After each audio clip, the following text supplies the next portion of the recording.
Bonjour et bienvenue à vous dans ce nouveau podcast, peut-être le premier d'une longue série. En tous les cas, on change de mode de connexion et de transmission de clés. Donc ça commence et c'est maintenant. Je suis Sandrine Thépeau, love coach et fondatrice du blog trouverlamour.net, vous le savez certainement déjà, et créatrice de l'agence Amour en Berry.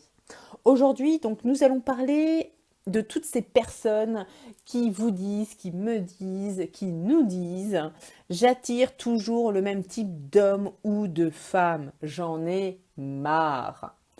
Eh bien, à toutes ces personnes, je vais les inviter à prendre un papier, un crayon et ensuite à me mettre sur pause une fois qu'elles auront entendu la première question à laquelle il va falloir répondre. Et oui, parce qu'en fait, un exercice, il y a des questions, il y a des réponses. Donc, il n'y a pas de surprise là-dedans.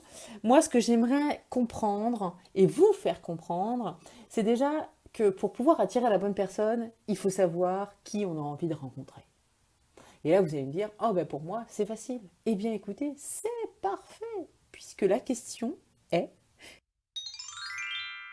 savez-vous quel type de personne vous souhaitez attirer ? Donc vous pouvez me mettre en pause, prendre un papier et un crayon et y répondre. Alors que ce soit sur des critères physiques ou non, je veux du détail. Limite, vous faites un tableau et vous rentrez tous les critères qui sont importants pour vous, surtout qui ont de la valeur. Parce que c'est pas la peine de mettre tout et n'importe quoi, histoire de répondre. Derrière, il y a une autre question qui vous attend juste après. Alors mettez-moi sur pause et on se retrouve. Donc là, si vous m'avez déjà mis sur pause, on se retrouve pour la seconde partie. Je pense que ça n'a pas été si facile que ça pour la première.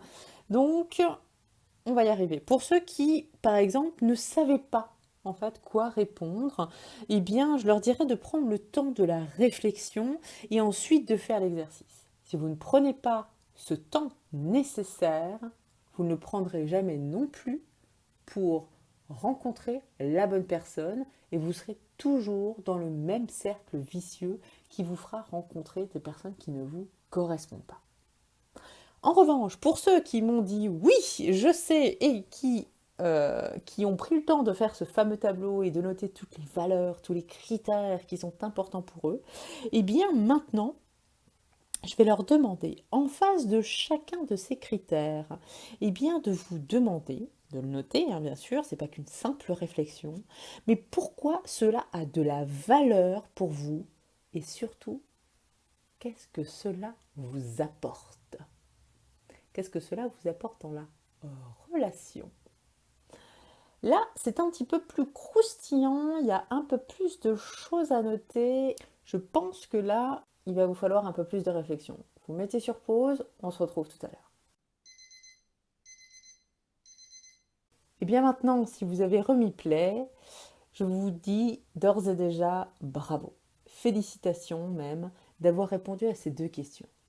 Parce que prendre le temps de savoir qui l'on veut accepter dans sa vie, c'est se respecter soi et c'est savoir ensuite sur qui on va, entre guillemets, tomber. Parce qu'on ne rencontre pas les gens par hasard. On les rencontre soit parce qu'on a besoin d'eux, soit parce qu'ils ont besoin de nous, et parce qu'on a souhaité surtout les rencontrer. Indirectement, bien évidemment, ou directement parce qu'on s'est adressé à eux. Mais dans le cadre d'une rencontre, si vous attirez le même type de personne, c'est souvent parce que vous ne savez pas vers qui aller. C'est comme si vous souriez à tout le monde et à n'importe qui, et que vous souhaiteriez attirer l'attention de tout le monde et de n'importe qui. Sauf qu'aujourd'hui, vous ne voulez pas de n'importe qui dans votre vie, et c'est bien ça l'important. Donc c'est ce qu'on voit dans ces deux questions, et c'est ce que vos réponses vont vous apporter de crucial. Donc les clés se trouvent là, et c'est vous qui les avez. Ces clés sont d'une importance capital. Alors, je vous remercie maintenant d'avoir été attentif à ce podcast, de m'avoir consacré aujourd'hui du temps différemment et surtout encore félicitations pour votre réalisation. Je vous dis à très bientôt. Je pense qu'on parlera plutôt de vos prochaines rencontres qui seront totalement différentes. Alors partagez cet audio si vous l'avez trouvé intéressant et surtout si vous pensez qu'il peut aider votre entourage, likez-le et partagez-le. Je vous dis à très très bientôt et je vous souhaite une très belle journée. Ciao ciao.